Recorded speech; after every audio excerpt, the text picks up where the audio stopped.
She awoke from tangled dreams with a start, her eyes fixed on the white ceiling above. For a long moment Dorothy Brand could not convince herself it had been only a dream, yet the cold, brittle sunlight pouring through the open window told her otherwise. The curtains stirred against the frosty air, shaking a thin layer of snow from the sill. It should have been invigorating, the kind of sharp country morning that set blood rushing, but instead it filled her with unease. Shivering beneath the covers, she pulled them up to her chin. Her bed read 20. She had overslept. Harry would be wanting breakfast. She sensed the unpleasant with a weight she could not shake, the sly, sharp-tongued mother's trinkets, and a carefree winter. Dorothy and her family had come ice beneath the elm tree sky, perhaps even a little, but Mrs. Topham and malicious charm like a stain.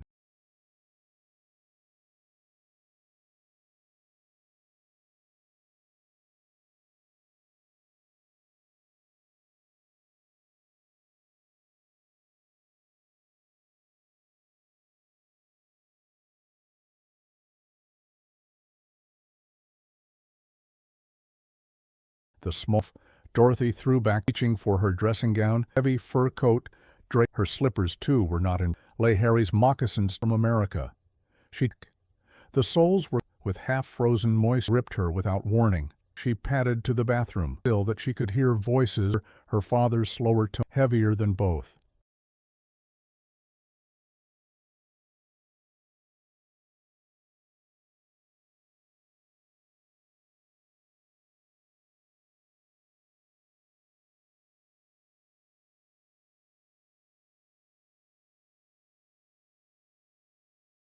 Something was wrong. She hurried through her wash, aware of coffee boiling in the kitchen. Despite 9 hours of sleep, she felt weak and restless, as though she had been awake all night. She combed her hair quickly, left her face bare of powder or lipstick, and ran downstairs. At the door of the sitting room she halted. Inside sat her father Harry and the local superintendent of police. Morning sunlight poured through the side windows, lighting the rugs and rough stone fireplace. Beyond, the snow-covered lawn gleamed, and beyond that, separated only by a laurel hedge, stood Mrs. Topham's white cottage. But what struck Dorothy most was the sudden hush as she entered, the startled looks frozen on each face. "Good morning, miss," said Superintendent Mason gravely. Harry jumped up in agitation. "Don't say anything, Dolly. Don't let them make you speak until—" Her father cleared his throat. "Yes, I think it would be wise not to answer hastily." "Sir," interrupted Mason, "I must ask a few questions. You need not answer until you've seen a solicitor." "A solicitor?" Dorothy repeated. "Why should I want one?" The superintendent exchanged a meaningful glance with her father and cousin. "It's about Mrs. Topham, miss." Alarm quickened her pulse. "What about her?" "I understand you and she quarreled yesterday." "Yes," Dorothy admitted, "but I'd rather not say more." "What has she accused me of?" "She hasn't accused you of anything," Mason said quietly.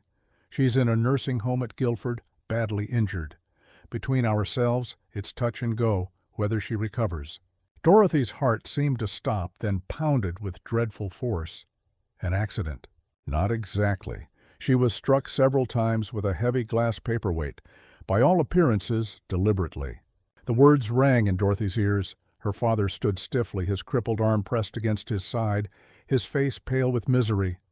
"She's only a girl," he muttered. "She couldn't have done that." But Mason's eyes never left Dorothy. "Were you outside last night, miss?" She faltered. "Yes, I think so. I don't know." Her father cried out, "For God's sake!" Dolly, say no more. The superintendent pressed on. "What size shoes do you wear?" "4," she whispered. "Come with me." He led her to the side door. The snow lay smooth across the ground, broken only by 2 clear trails of footprints leading to and from Mrs. Topham's cottage. Dorothy stared at them with mounting horror. They matched her size. The memory returned in fragments: fur coat over pajamas, snow stinging her face, wet slippers clinging to her feet. A desperate rush through the night. "Yes," she murmured faintly, "they're mine." The superintendent guided her back inside. "Then why, miss, why did you do it?" break into her desk for trinkets worth almost nothing, then forget to hide your tracks. Dorothy could only shake her head, her thoughts spinning. Harry's voice broke the silence, defensive, yet insistent. Suppose Dolly did quarrel with Mrs. Topham. Suppose she did go over. Does that prove she struck her? Couldn't it have been a burglar? No, Mason answered with patient certainty. Because of the snow. It began after 11 o'clock and stopped around midnight. Mrs. Topham rang the police at 10 minutes past 12, alive and well. The snow lay unbroken everywhere except for those footprints. There was no other way in or out. So who did it, Miss Brand, if not you? Dorothy stared at the memory of the paperweight, the snow globe, with its tiny storm swirling inside, and at the vision of Mrs. Topham's aristocratic face. Tears welled as she whispered, "I hated her." Twilight was gathering when Dennis Jameson of the law firm Morris, Farnsworth and Jameson shut his briefcase with a snap. He was preparing to leave when his senior partner looked in. "Off to Surrey, are you over that Brant business?" Jameson nodded. Farnsworth frowned. "Don't waste your time, lad. That girl is guilty. You ought to know it." Jameson replied quietly. "It's our duty to defend our clients no matter what, and I don't think the case against her is as strong as it looks." On the train, Jameson reviewed the evidence as he had read it in reports. The footprints alone seemed damning. 2 neat trails across the snow, one leading to Mrs. Topham's cottage, one returning. Dorothy herself admitted they were hers, and yet Jameson could not reconcile the idea of the honest, clear-eyed girl he had met with the image of a would-be murderer wielding a glass paperweight. He resolved to hear her story directly. When he arrived at the cottage, a bluish twilight lay over the snow, turning it gray. Across the lawn he saw 2 figures at the laurel hedge, one massive, bundled in a waterproof, the other, Superintendent Mason, with a camera. A sudden flash lit the hedge like a burst of lightning. Jameson thought the large man's shoulders were shaking with laughter, though he could not hear. Harry Ventnor met him at the door. "She's inside," he said, jerking his head toward the sitting room. His eyes darted nervously toward the hedge. "Don't upset her, will you? We've enough trouble as it is." And with that he hurried off, leaving Jameson puzzled. Inside, Dorothy greeted him with a weary smile. Her straightforwardness was what struck him first. No hysteria, no dramatics, only an honesty that warmed him in spite of the circumstances. "You've come to advise me what to say when they arrest me," she said lightly. "They haven't arrested you yet," Jameson replied. "Not yet, but they will. They're just gathering more evidence. There's a man from Scotland Yard here, now a Colonel March. A rather nice person, really." Her tone was light, but Jameson could see her nerves frayed beneath it. "They've searched my room and found nothing, no watch, no rings, nothing. And yet they keep hinting that I stole them from Aunt Renee." "Were they hers?" Jameson asked. Dorothy's face flushed. "No, they were my mother's. Mrs. Topham, Aunt Renee, as she insists on being called, took them after Mother died. She has a way of taking everything she wants. She wears my mother's watch as though it were her right. Yesterday I confronted her, and yes, we quarreled. I couldn't bear her smug face, her words about our debts and our lack of servants. And when I saw that watch on her wrist, I lost my temper." Jameson listened silent while she continued. "Father is too weary to fight anyone. Harry likes her because she flatters him. So I was alone. I may have said more than I should have, but I swear to you I didn't harm her. Still," she paused, trembling, "you know what's worst I don't know? I've walked in my sleep since I was a child. Once I even built a fire and laid a table in the middle of the night. What if I went to her cottage without knowing? What if I did it in my sleep?" Jameson caught her hands firmly. "Do you believe that yourself?" "No." She met his eyes steadily. "Deep inside, I don't believe I could have done it. I think I would have woken up, and there was no blood on me. But how can anyone else have done it? I did go outside. I remember the snow on my face, my wet slippers running back across the lawn. If not me, then who?" A new voice answered from the doorway. "That is exactly what I intend to tell you. Colonel March filled the entrance like a giant shadow, his great coat hanging about him like a tent, his pipe glowing under his sandy mustache. He smiled broadly. "Forgive the intrusion. But there are at least two things you ought to know, Miss Brant. First, Mrs. Topham is out of danger. She has spoken, though not with great clarity. Second, out on your lawn lies one of the queerest objects I've ever seen." Jameson gave a low whistle. "I know this man," he told Dorothy, "head of the Department of Queer Complaints. If he calls something unusual, it truly is." "Indeed," said March, beaming. "Come look at your hedge." They gathered at the window. March pointed. "You see that arch cut through for the gate? Just above it, along the hedge, there is a footprint in the snow, a large footprint, too heavy to be imagined." Dorothy gasped. "A footprint on the hedge." Jameson stared. "Impossible. The hedge is only a few inches thick. It wouldn't hold a cat." And yet Colonel March said gently, "There it is." John Brand entered the room. Just then his crippled arm pressed against his side, his face still strained with worry. He moved to Dorothy's chair and laid a protective hand on her shoulder. Jameson, still staring at the hedge, shook his head in disbelief. "Even if someone managed to balance on that hedge, it leads nowhere. It doesn't connect to Mrs. Topham's cottage. The real question is, how could anyone cross 60 feet of snow without leaving a single trace?" Colonel March tapped the bowl of his pipe, his expression grave. "You are quite right to ask. And I tell you plainly, Miss Brant is innocent. She went out into the snow last night, yes, but long before the snowfall ended. The flakes that stung her face prove it. By the time the snow ceased, her steps were already covered. The real intruder, wide awake and calculating, seized the chance to frame her." Dorothy's mind reeled. She remembered again the paperweight, that heavy globe with its tiny storm swirling when shaken, and the aristocratic face of Mrs. Topham. Her voice broke. Then, who would do such a thing? March's eyes glinted. "The answer lies in what was truly stolen. Not a watch, nor rings, nor brooches. Those were merely to cast suspicion your way.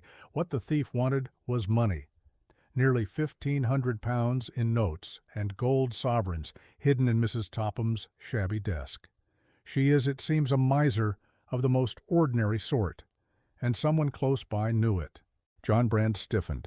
"Except one who knew," he muttered. "Except one—" His words faltered, but suspicion burned in his eyes.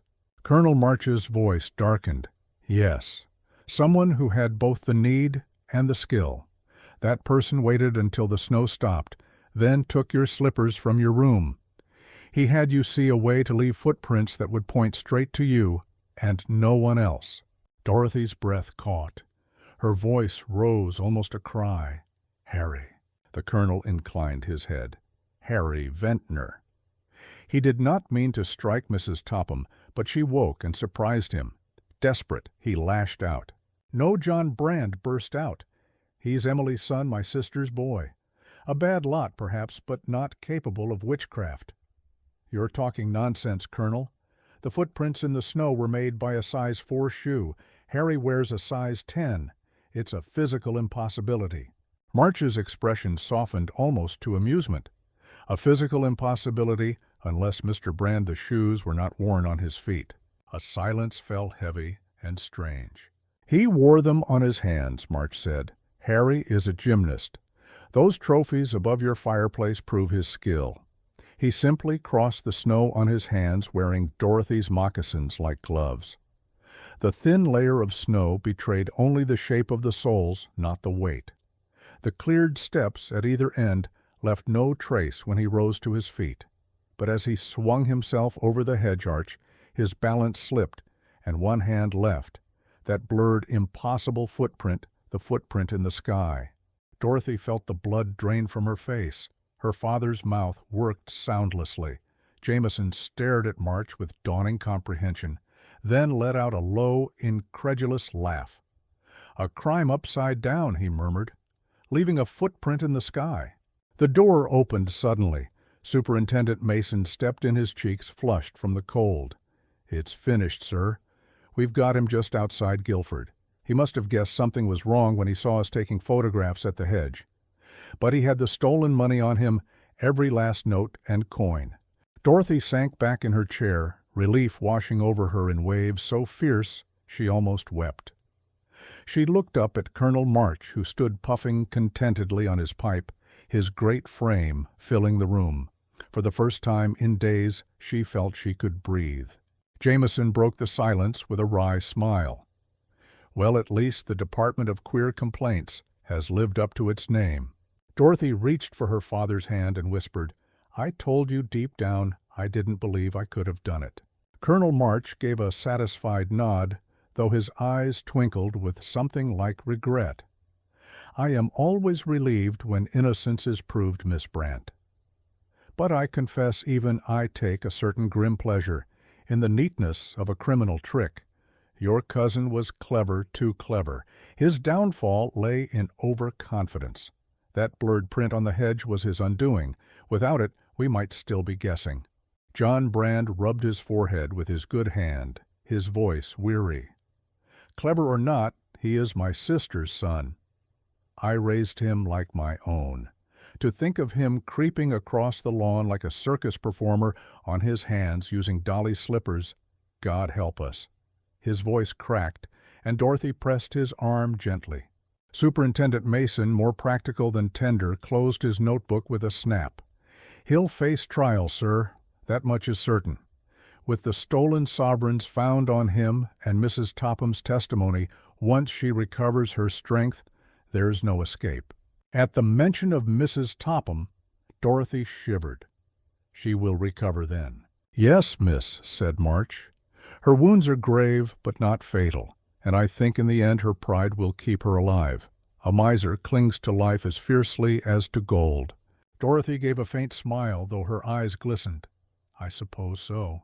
Yet even now, part of me feels as though I dreamed it, all the snow, the footprints, the paperweight. I keep wondering if I will wake and find it nothing but a nightmare." Jameson leaned closer, his tone firm but gentle. "No nightmare, Miss Brant. You were framed, but the truth has been brought to light. That is what matters." March puffed thoughtfully on his pipe, the smoke curling upward in lazy spirals. "The truth," he mused. "It is never simple.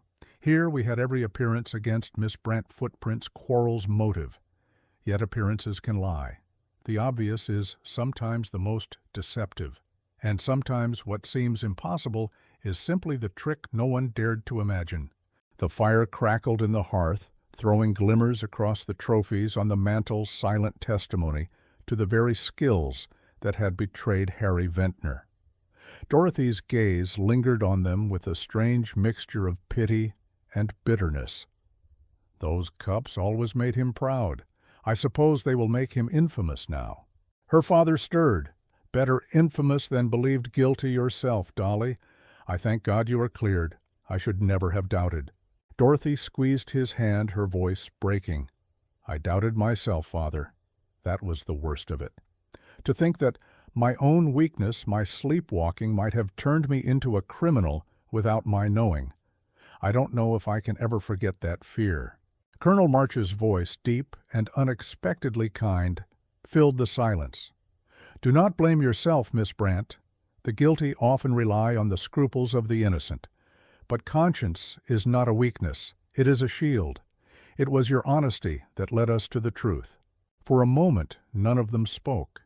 The snow outside reflected a pale glow through the windows, and in that stillness Dorothy felt as though a heavy curtain had been lifted from her life. She was not free from sorrow, the betrayal of family would linger, but she was free from suspicion. Jameson rose, adjusting his coat. "I will see to your defense formally, Miss Brant, though I doubt much remains to defend. But if I may say so, you are stronger than you know." Her cheeks warmed, and she gave him a grateful look. Colonel March chuckled softly. "Well, I shall return to London. Queer complaints are never in short supply. But I dare say I will remember this one, an upside-down crime solved by a footprint in the sky."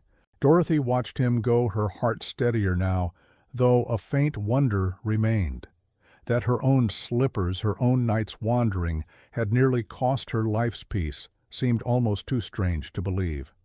And yet within her something had changed.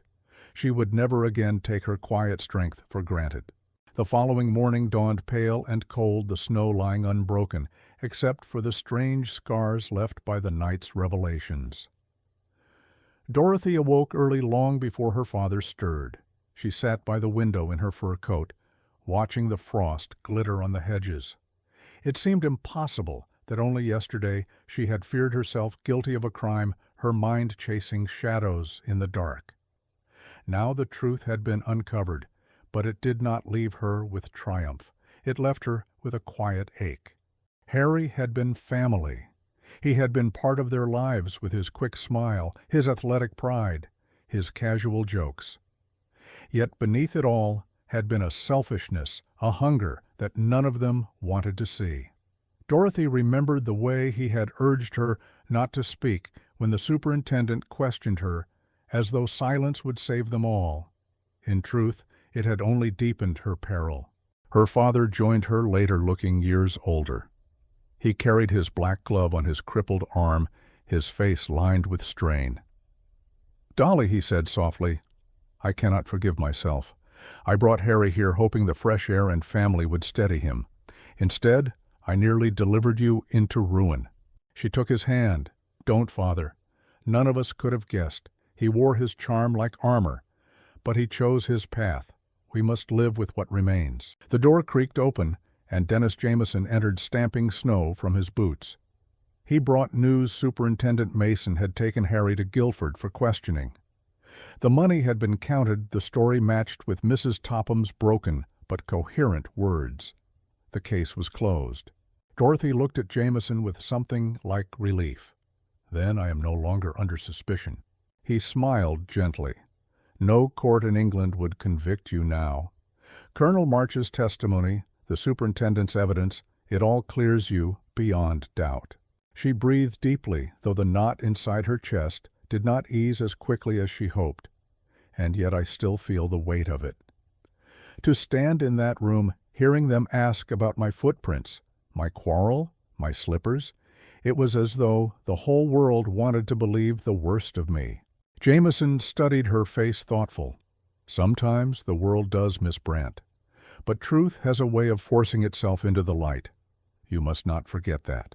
Later that day, Colonel March returned briefly to the cottage, his enormous frame filling the doorway once again. He looked almost cheerful, though his pipe smoke trailed like mist around him. "I have come to say farewell," he announced. "The matter is settled. But before I go, allow me one observation." He fixed Dorothy with kind, serious eyes. "Do not let guilt linger where it does not belong. The strength of a person lies not in never doubting, but in rising beyond doubt when the truth is revealed." Dorothy nodded, her throat tight. "Thank you, Colonel." March tipped his cap, then turned to John Brand. "And as for you, sir, have no fear that your daughter's name will suffer. She has been vindicated, and, more than that, admired for her honesty." After he departed, the cottage felt strangely empty. The great figure of Colonel March, the steady voice of Superintendent Mason, even the restless presence of Harry, all gone. Only the three of them remained, father-daughter, and the lawyer who had believed in her. That evening, as twilight fell once more, Dorothy sat by the fire with Jameson. She watched the flames flicker across the silver trophies that had once been Harry's pride.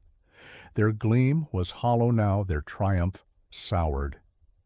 Yet in the quiet she felt a stirring of something new, resilience perhaps, or a deeper courage than she had ever known she possessed. She turned to Jameson, her voice soft. "Perhaps there is one good thing in all this. I will never again doubt myself so quickly. The world may accuse, but I will hold to what I know within me." Jameson's eyes met hers, steady and warm. That is the truest defense of all. Days passed, and the rhythm of country life returned, though never quite as it had been. The snow remained crisp, blanketing the cottages and the frozen lake in silence. Skaters glided across the ice, their laughter carrying faintly on the wind, but Dorothy found herself reluctant to join them. Too much had happened in that snow footprints that accused silence, that condemned, and a truth stranger than any dream. Mrs. Topham recovered slowly in the nursing home.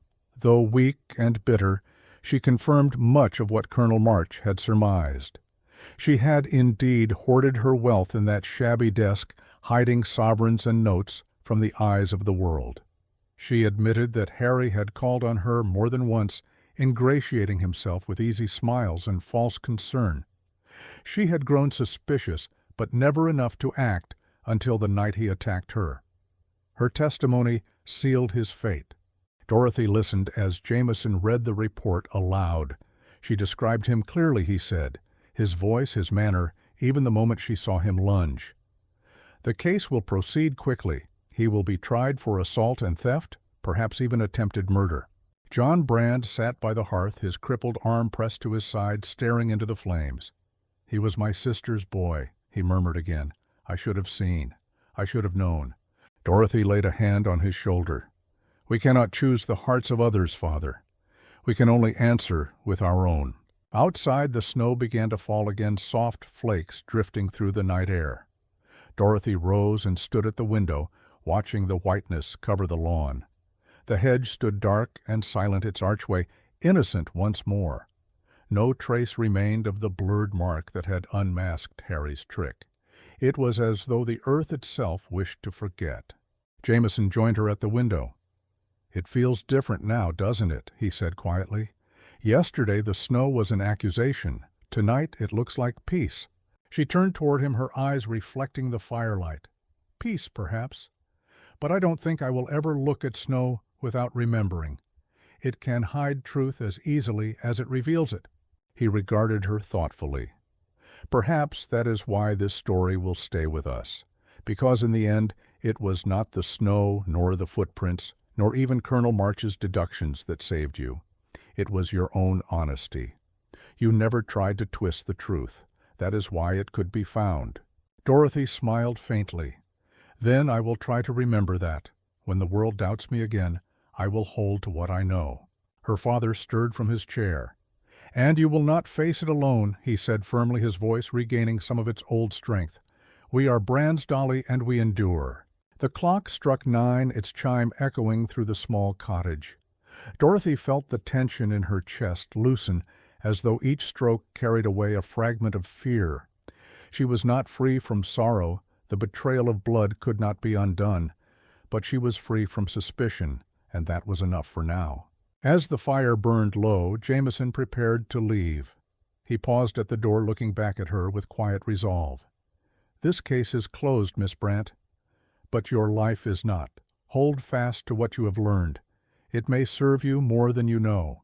She watched him go into the snowy night, his figure fading among the flakes. Then she turned back to her father, who dozed in his chair, the lines of care softened at last. She knelt beside him, resting her head on his arm, and whispered, "We will endure." And in that moment, as the snow whispered against the window and the fire sighed its last embers, Dorothy believed it. The weeks that followed brought a strange quiet to the Brand cottage. Neighbors whispered, newspapers printed lurid headlines, and the village gossips leaned eagerly across fences to speculate about Harry Ventnor's trial. Yet inside the cottage, Dorothy and her father lived with a steadier calm. The storm had passed, though its mark remained. Dorothy found herself walking often along the frozen lake. The ice, once a place of carefree gliding, now seemed to her like a mirror, hard, cold, and reflective of truths beneath the surface. Each time she laced her skates, she remembered the snow globe, the swirl of flakes within glass, and the knowledge that even the most beautiful things could conceal violence. But she forced herself to skate anyway, refusing to let fear dictate her steps. Her father worked at his papers again, though his crippled arm slowed him. She saw in him a determination she had feared lost. At night, when the fire glowed, he sometimes spoke of her mother, of better times, and of the hope that Dorothy might yet carve a brighter future. His eyes no longer carried only worry, they carried pride. Jameson visited often. He brought news of the case, spoke with the solicitor handling their affairs, and stayed to share tea by the fire. His presence was steady, unhurried, never pressing. Dorothy grew to look forward to the sound of his boots on the gravel path. the polite knock at the door and the quiet assurance in his voice when he reminded her that truth had prevailed. One evening, as they sat by the hearth, Dorothy asked, "Do you think people will ever forget the whispers, the suspicion?" Jameson considered before answering. "People rarely forget, Miss Brant. But they do move on, and what they remember most is not the accusation, but the clearing of it. You must not measure yourself by their voices. Measure yourself by your own heart." His words lingered with her long after he left. She thought of Colonel March, of his pipe smoke, and his kindly admonition not to let guilt take root where it did not belong.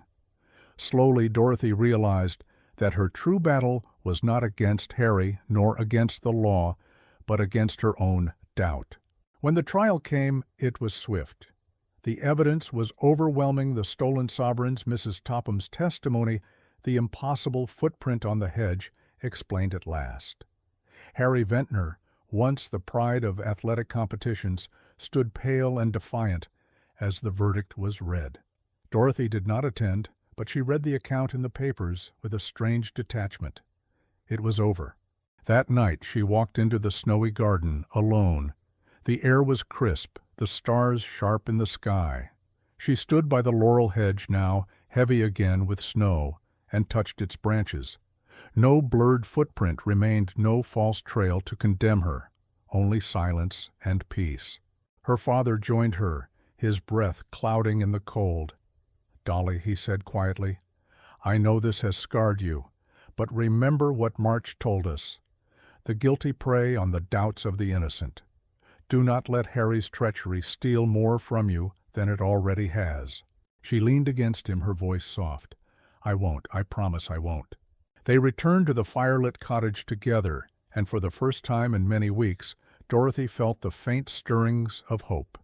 The snow no longer seemed like an enemy. It was a clean slate, a promise of renewal waiting to be written upon again. Spring crept slowly into the valley, softening the snowdrifts and loosening the frozen lake. Where once had been silent, white fields, now rivulets of water ran, carrying away the last traces of winter's trial. Dorothy walked often along the thawing paths, feeling the earth breathe again beneath her boots.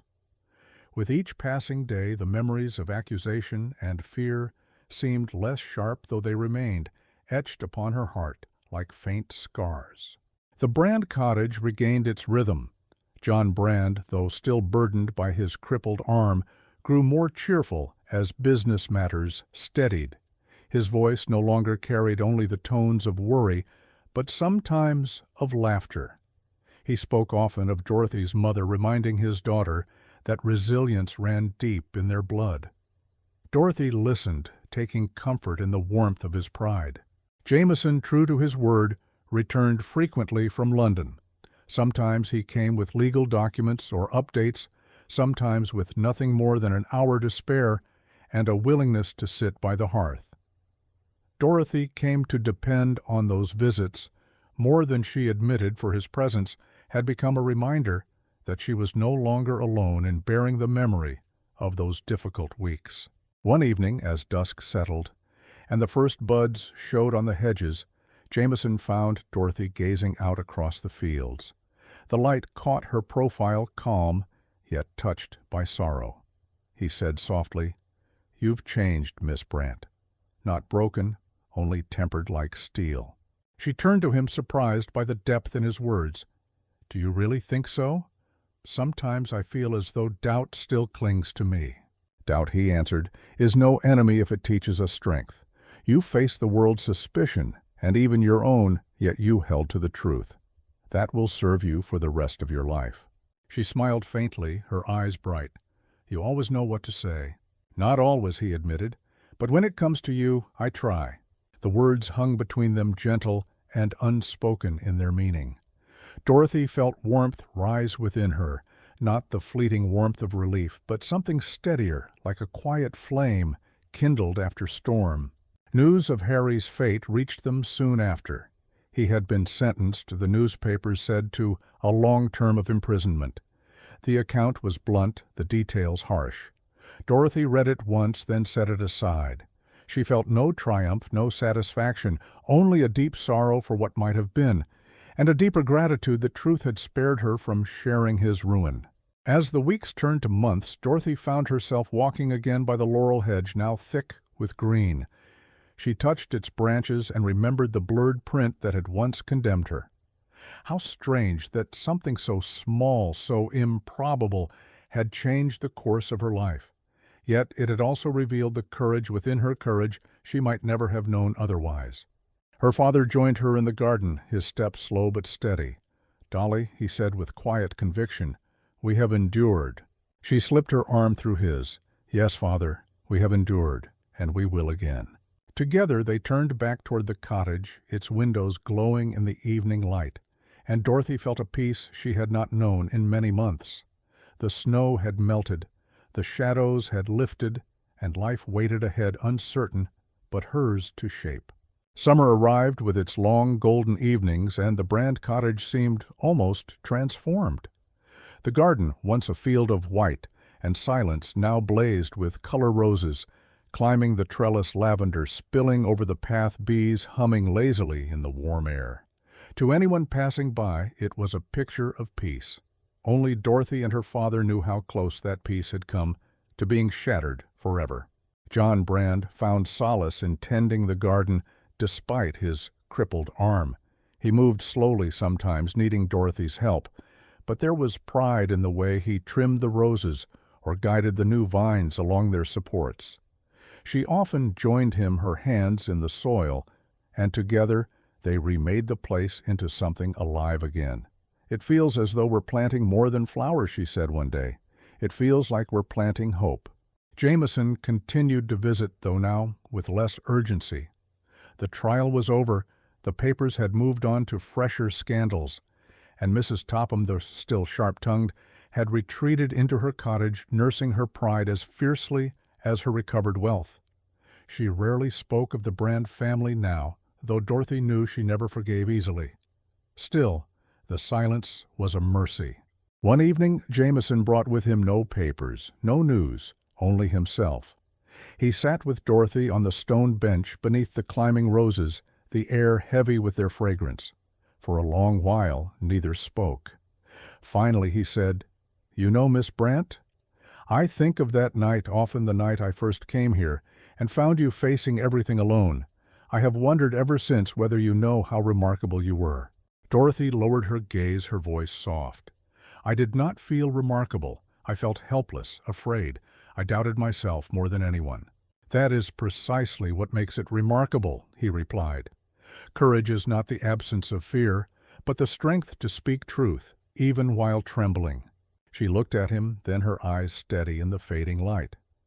"And what of you, Mr. Jameson? You might have believed the evidence as so many did, yet you chose to trust me." He smiled faintly. "Perhaps I did not choose. Perhaps I simply saw you and the choice was made for me." The words stirred something within her, a quiet warmth, deeper than gratitude.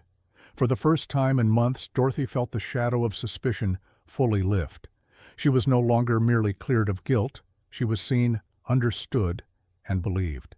Her father joined them, leaning on his cane, his voice carrying a mixture of weariness and pride. "Dolly," he said, "your mother would have been proud. You faced doubt, endured betrayal, and still held your head high. That is no small thing." Dorothy rose and embraced him, her voice firm. "I could not have done it without you, Father, or without friends who believed in me." She turned to Jameson, her meaning plain. The evening deepened, stars beginning to prick the sky. The three of them lingered together, the air filled with the scent of roses and the hum of crickets. For the first time since winter's storm, Dorothy felt not only peace, but promise. Life stretched ahead, uncertain, yet filled with possibility, and she no longer feared to meet it. Autumn came with a blaze of color in the valley. The trees along the lake turned crimson and gold, and the air grew sharp again with the promise of frost. Dorothy found herself remembering the previous winter, the snow that had accused her, the blurred footprint that had nearly cost her freedom. Yet now those memories no longer weighed upon her with dread. They felt like shadows receding, leaving behind a stronger light. The Brand cottage had grown lively again. John Brand, though, still marked by his crippled arm, carried himself with renewed spirit. He often spoke of plans for the future, small ambitions that seemed large enough for their quiet life. He wanted Dorothy to live freely, without fear or burden, and his eyes shone whenever he looked at her. Jameson continued to come, though less as a solicitor now, and more as a friend. They walked the fields together, watched the leaves fall across the water, and spoke of everything from books to dreams. Sometimes silence said more than words. Dorothy found herself smiling more easily in his company, the weight of suspicion replaced by the steadiness of trust. One evening, as twilight dimmed the sky and a chill wind rustled the hedges, Dorothy and Jameson sat by the fire. Her father dozed in his chair, the glow warming his face. The flames flickered across the trophies above the mantel, the cups that once bore Harry Ventnor's name. Dorothy looked at them without bitterness now. Strange, she murmured, that those trophies meant to mark his triumphs were what betrayed him in the end. Jameson followed her gaze. Life has a way of revealing truth, Miss Brant. Pride cannot hide forever. She thought of Harry, of the charm that had fooled them all, and of the desperate act that had unmasked him. I suppose I pity him, she said softly, but I do not excuse him. He would have let me suffer in his place, that I cannot forgive. Jameson studied her face in the firelight. Nor should you. Forgiveness must be earned, and some debts cannot be repaid. But you need not carry his shadow. You have already stepped beyond it. Her eyes met his steady and calm. Perhaps I have, she said. Perhaps that is what this year has taught me, that no one can take from me the truth I hold within. The fire snapped, and her father stirred, smiling faintly in his sleep. Dorothy reached for a blanket and laid it across his shoulders. For a moment she watched him, her heart full. Then she turned back to Jameson, who regarded her with quiet admiration. The room felt peaceful, the storm of suspicion a distant memory. Dorothy breathed deeply, feeling the warmth of the hearth and the strength of her own heart. She knew the world beyond still held trials, but she no longer feared them. She had faced the darkest doubt and emerged into light. Winter returned once more, though this year it carried no shadow of dread.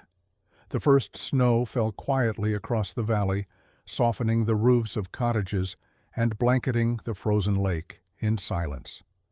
Dorothy watched it from her window with a calm she had not known the year before.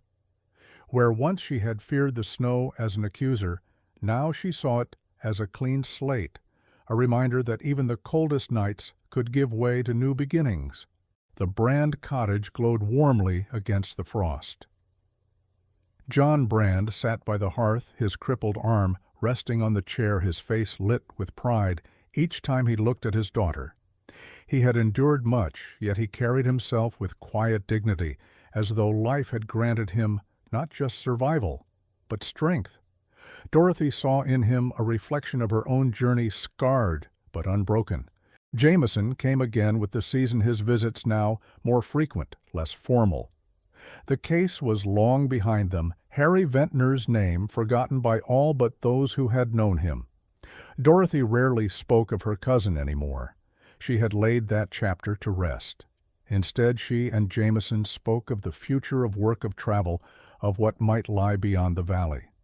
Sometimes they spoke in earnest, sometimes with laughter, and sometimes with silences that spoke more than words. On Christmas Eve, the three of them gathered by the fire. Outside, snow fell in steady flakes, whispering against the windows. Dorothy set the table with care, laying out the simple meal they would share. Her father lifted his glass in a toast. To endurance, he set his voice thick with feeling, and to truth, which sets us free. They drank together, and Dorothy felt warmth spread through her chest.